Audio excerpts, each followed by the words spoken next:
There was only one Skeksis who moved as if his belly was full of soup, who could not catch his breath even with a simple stride across the floor, one who lacked all forms of courage and emulated the greed of all the lords so well.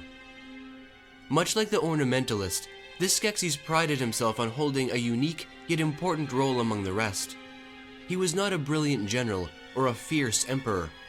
He was the cook, and an embodiment of gluttonous sin.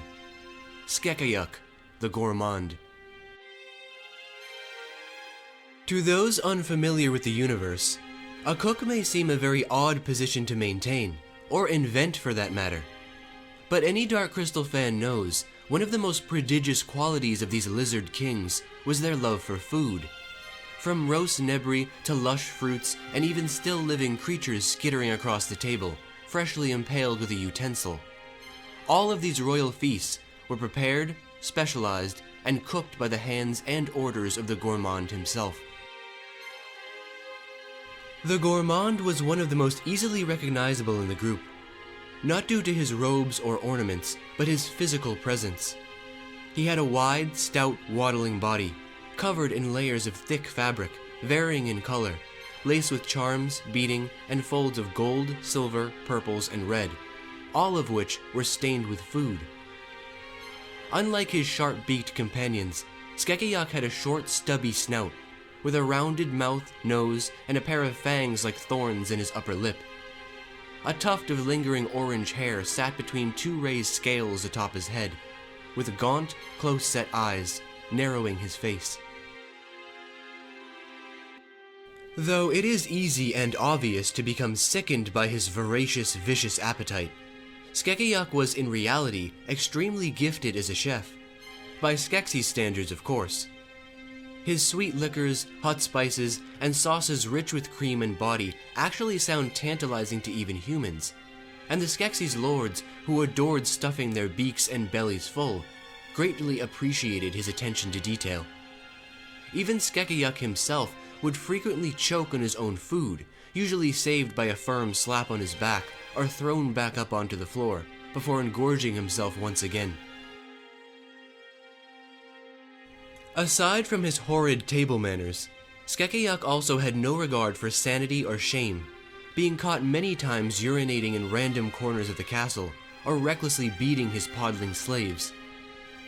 This behavior also translated into his political life, as he had no care for his own opinions, instead deciding to side with whatever the most popular choice was. Because of this, he was never viewed as a threat to those seeking the throne, expected always to remain a simple hand in the kitchen. He was also often shunned for his sometimes pragmatic view of their world, as he was one of the only Skeksis who realized their greed was the cause of the crystal's failure. However, SkekAyuk did receive tremendous joy from the discovery and consumption of essence, and although he was initially disgusted by the sight of Mira's death, her essence proved to be one of his most powerful tools. He treated it like a glorified version of liquor, and could become powerfully enraged, making him, interestingly, one of the most dangerous Skeksis to face in combat. The gourmand's counterpart was Ur-Amaj the cook. Quite possibly the most similar pair, Ur-Amaj was also in charge of creating and preparing the food for his companions. He would work closely with the herbalist Ur-Nol, focusing on both the lesser and greater healing energies and properties of their fellow Uru.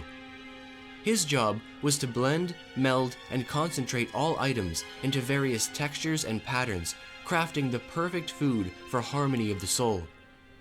You could say the light comes from Ur-Amaj's healthy cooking, utilized to keep their bodies fit and in tune with nature, while the dark comes from SkekAyuk's singular, greedy gluttony, used to systematically poison the Skeksis both physically and mentally. As distasteful and cruel as this character may have been, we must keep in mind the motives behind this dreadful Skeksis' chosen life. SkekAyuk's love for food and gluttony was created by his stress, by his insecurity, his secret loathing for himself and what he had become. Too familiar is this fact for many of us, who suffer with our own sadness and darkness, and fill our souls with sweet liquors and rich creams, adding another notch to our belts, and turning a blind eye to animals we consumed so thoughtlessly. The gourmand may have been the most foul and shameless, but there is no doubt he was also the most human.